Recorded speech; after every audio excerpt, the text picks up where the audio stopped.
What's going on, guys? Mitch here. Today we are doing a long-term review on the Sidi Shot 2s.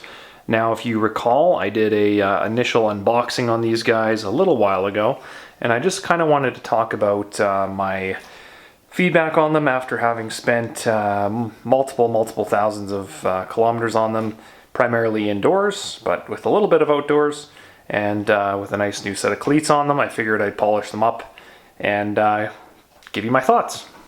To start with, I kind of want to talk about my experience with Sidi. I've ridden their shoes, obviously, in the mountain bike realm for a number of years, and this is my first pair of road shoes in the identical size as their mountain line.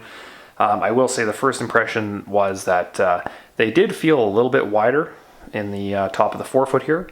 I'm not sure if that's a running change or what, but I did notice it was a little bit bigger and did require me to cinch down the front end of the buckle a little bit more than normal.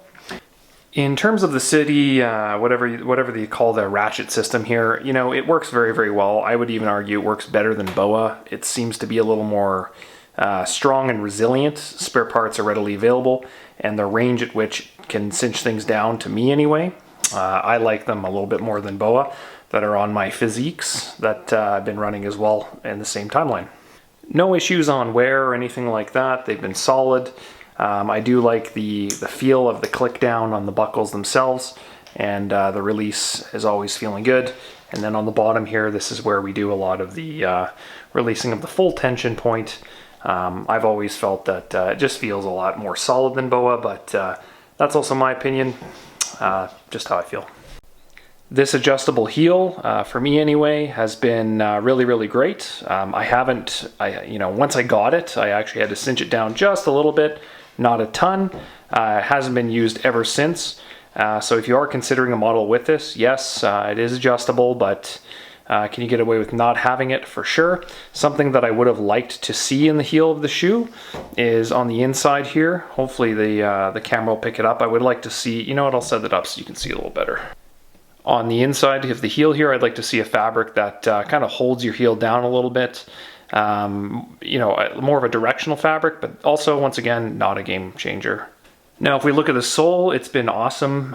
Super airy, as we can see kind of in the top here. We have some intake and exhaust porting.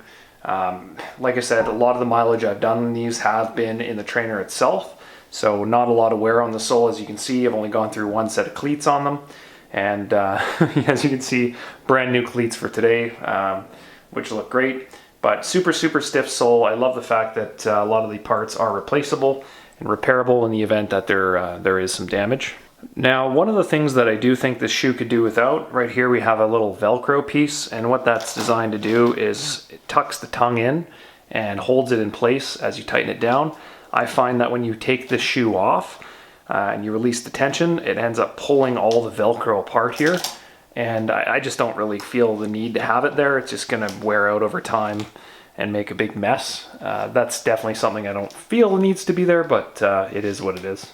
Now, if we're looking at the side of the shoe itself, we can see there's tons of perforations all over the place. The toe as well, tons of perforations. This is a very well ventilated shoe that I would have no problem recommending or wearing in the summer. One thing that I will say though, be careful buying a white shoe. If I were to do it over again, I would not go white, just because they just pick up absolutely anything. You bump the shoe, you look at the shoe wrong, it tends to get marks and requires a high level of detail to keep it looking good. That being said, when they look good, they look phenomenal. So there we have it. I would say for the price, they're a fantastic shoe with great adjustability. The cleat holes as well, I would say, for this model Shot 2 versus the 1, they did allow them to come back more. Not that I needed to do so, but they did have that available. The heel adjustability is great if you do require it. The actual heel structure is really well made and well fit. The toe ventilation is great in combination with the intake on the bottom and the exhaust on the back of the heel. Leads to a very nice airy shoe.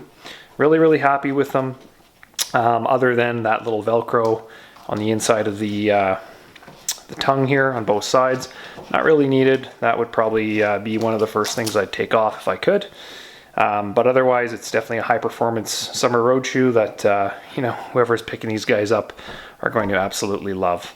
So that's kind of it, guys. If you have any questions, definitely leave them below. That's just my take on these guys after spending multi thousands of kilometers on them of use, and they still look and feel great.